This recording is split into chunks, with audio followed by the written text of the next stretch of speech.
தெய்வ செயல் அப்படிங்கிற ஒரு ஆள் செஞ்ச கேடுகெட்ட செயலை பற்றி தான் இந்த பதிவில் பார்க்க போகிறோம். இந்த தெய்வ செயல் திமுகவுடைய இளைஞரணி நிர்வாகியாக இருக்கிறாரு. மத்திய ஒன்றிய துணை அமைப்பாளராகவும் அரக்கோணத்தில் அவர் பொறுப்பில் இருக்கிறாரு. அது மட்டும் இல்லை, உதயநிதியுடைய ரசிகர் மன்றத்திலையும் அவர் இருக்கிறார். அவர் தான் இந்த தெய்வ செயல். இந்த தெய்வ செயல் 2024 வருஷம் நவம்பர் மாதம் பிஏ இங்கிலீஷ் படிச்சுட்டு இருந்த ஒரு அரசு கல்லூரியில் இருக்கக்கூடிய பொண்ணை லவ் பண்ணுறாரு. அந்த பொண்ணு அவங்க ஃப்ரெண்டு மூலமாக இந்த தெய்வ செயலுக்கு அறிமுகமாகறாங்க. 2024 வருஷம் நவம்பர் மாதம் அறிமுகமானதிலிருந்தே இந்த தெய்வ செயல் அந்த பொண்ணை லவ் பண்ண சொல்லி ரொம்பவே டார்ச்சர் பண்ணியிருக்காரு. இந்த டார்ச்சர் தாங்க முடியாமல் அந்த பொண்ணும் இவர் கொடுத்த வாக்குறுதியை நம்பி, நான் உன்னை நல்லா பார்த்துப்பேன், நீ தான் என் உலகம் அப்படின்னெல்லாம் சொல்லி அந்த பொண்ணை நம்ப வச்சு திருமணத்தை செஞ்சுக்கிறாரு. 31 ஜனவரி மாதம் 2025 வருஷம் திருமணம் நடக்குது.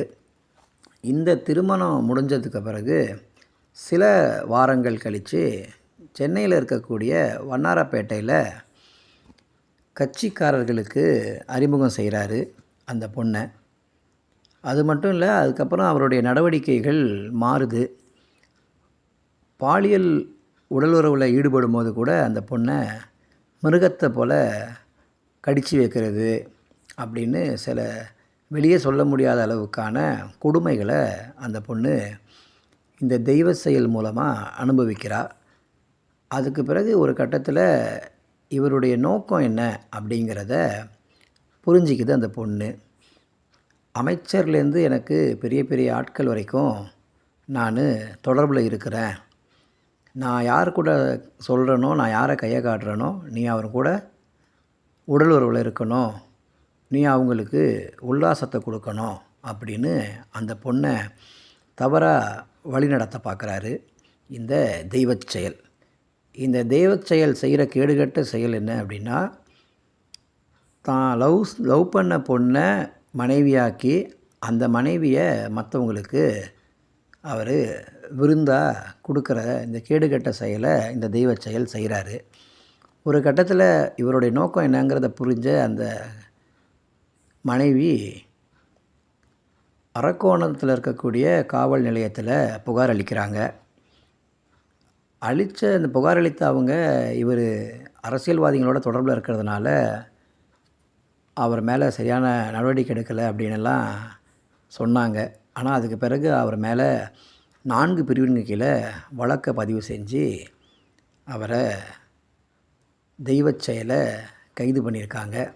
அது மட்டும் இல்லை, தெய்வ செயல் செய்த கேடுகட்ட செயலை திமுகவுடைய தலைமை நிர்வாகிகளே இதை தெரிஞ்சுக்கிட்டு அவரை திமுகவிலிருந்து நீக்கம் பண்ணியிருக்காங்க.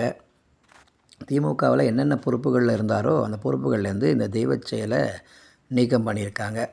இப்படி ஒரு கல்லூரி மாணவி கூட காதலிக்கிறேங்கிற பேரில் பழகி அந்த பொண்ணை திருமணம் செஞ்சு, அந்த பொண்ணு வேணான்னு சொன்னாலும் விடாமல் டார்ச்சர் பண்ணி அந்த பொண்ணை திருமணம் செஞ்சு, ஒரு மிருகத்தை போல் அந்த பொண்ணுக்கிட்ட உடல் உறவில் ஈடுபட்டு, அது மட்டும் இல்லை, அமைச்சருங்கள்லேருந்து பெரிய பெரிய நிர்வாகிகள்லாம் எனக்கு தெரியும், நான் யாருக்கு கூட கையை காட்டணும், நீ அவங்க கூட படுக்கணும் அப்படின்னெல்லாம் தவறாக அந்த பொண்ணுக்கிட்ட பேசி தவறான நோக்கத்தோடு இருந்த இந்த தெய்வ செயல் செய்த கேடுகட்ட செயல் தான் இது. இன்றைக்கி அவரை வழக்கு பதிவு பண்ணி கைது பண்ணியிருக்காங்க. காவல்துறை இதில் விரைவாக நடவடிக்கை எடுத்திருக்காங்க. காவல்துறை நடவடிக்கை எடுக்கலை அப்படின்னெல்லாம் செய்திகள் வெளியாச்சு. ஆனால் காவல்துறை யார் என்ன தப்பு செஞ்சாலும் இரும்புக்காரம் கொண்டு அடக்கும் அப்படிங்கிற வகையில் தெய்வ செயலை அவங்க கைது செஞ்சுருக்காங்க, வழக்குகளை பதிவு பண்ணியிருக்காங்க. அந்த பொண்ணுக்கு நீதி கிடைக்கணும், இது மாதிரி என்ன மாதிரி பல பேரை அவர் ஏமாற்றியிருக்காருன்றது எனக்கு தெரியும் அப்படின்னெல்லாம் புகார் அளிச்சிருக்காங்க.